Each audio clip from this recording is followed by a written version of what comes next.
Hello friends, welcome to my travel diary by doctor Rakesh Joshi. आज है हमारा छठा दिन इटली में और आज हम जा रहे हैं पिसा, जिसे इटालियन लोग पिज्जा भी बोलते हैं। ये है टस्कनी एरिया में एक ब्यूटीफुल सिटी, और हालांकि ये कैपिटल सिटी है पिसा प्रोविंस की, और हालांकि ये मशहूर है अपने लीनिंग टावर की वजह से, जो कि वर्ल्ड के 7 वंडर्स में भी आता है। लेकिन इस सिटी में वैसे करीब करीब 20 और हिस्टोरिक चर्चेस, कई पैलेसेस और इंपॉर्टेंट ब्रिजेस भी हैं। सो फ्रेंड्स, अब हम पहुंचे हैं पिसा के सबसे इंपॉर्टेंट जंक्शन पे, और ये है कैथीड्रल स्क्वायर। कैथीड्रल स्क्वायर ही वो जगह है जहां की world famous leaning tower of पिसा है। इसके अलावा यहाँ कैथीड्रल भी है और पिसा टेपेस्ट्री भी है। सो ये है सेंट्रल स्टेज ऑफ पिसा। यहां हम सबसे पहले देखेंगे लीनिंग टावर ऑफ पिसा। लीनिंग टावर ऑफ पिसा मशहूर है क्योंकि ये टिल्ट करता है करीब करीब 4 डिग्रीज तक, और देखने में ऐसा लगता है कि जैसे ये आपके ऊपर गिर जाएगा। हालांकि ये कोई आर्किटेक्चर का मार्वल नहीं है, बल्कि इसकी बेसमेंट जो फाउंडेशन बनाई गई थी उसमें एक मिस्टेक हुई थी, वो अनस्टेबल रह गई थी, जिसकी वजह से ये हर साल कुछ ना कुछ सेंटीमीटर टिल्ट होता रहता है। लेकिन ये टिल्ट ही इसे वर्ल्ड फेमस बनाता है। अभी हाल ही में एक डिकेड पहले इसकी फाउंडेशन को रिस्टोर किया गया था और फिर से इसे थोड़ा सपोर्ट दिया गया था ताकि ये और ज्यादा टिल्ट ना हो।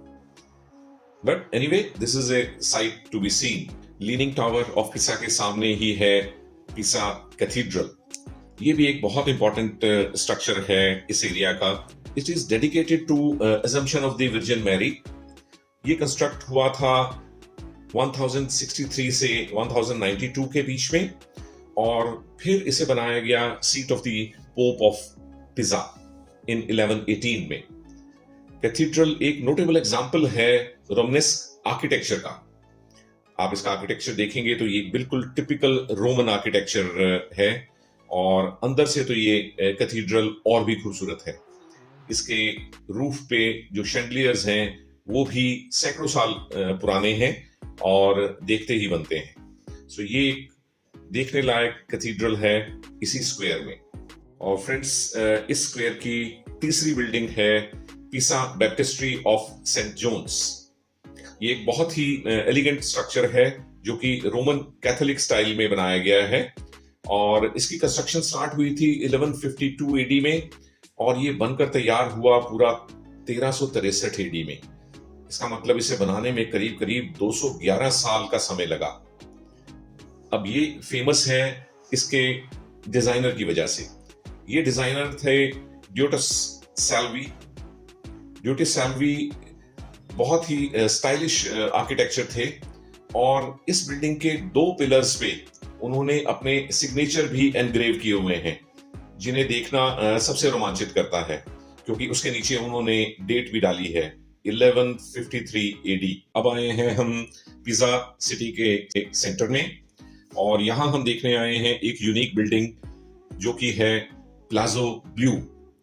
जी हाँ, सिर्फ पिसा ही नहीं, पूरे रोम में आप जब देखेंगे तो आपको बिल्डिंग्स दिखेंगी लाइट ब्राउन कलर की, क्रीम कलर की, स्टोन कलर्स। लेकिन यहाँ ये एक यूनिक बिल्डिंग है जो कि पहले टाइम में एक छोटा सा पैलेस था, और फिर इसे कन्वर्ट कर दिया गया एग्जीबिशन और कल्चरल एक्टिविटीज के लिए एक बिल्डिंग में।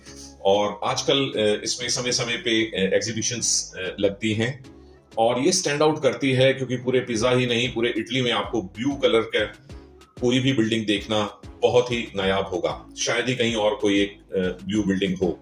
और इसका रीजन ये है कि 18th सेंचुरी में इस बिल्डिंग को परचेज किया था एक रशियन ने, और उन्होंने इसे किया ब्लू पेंट फ्रॉम आउटसाइड, और उसके बाद से ये बिल्डिंग मशहूर हो गई एज प्लाजो ब्लू। और फिर आगे आने वाले ओनर्स ने भी ये कलर मेंटेन किया, और आज ये एक आइकॉनिक बिल्डिंग है पिसा की। वेल फ्रेंड्स, आज का दिन काफी ही इंटरेस्टिंग रहा।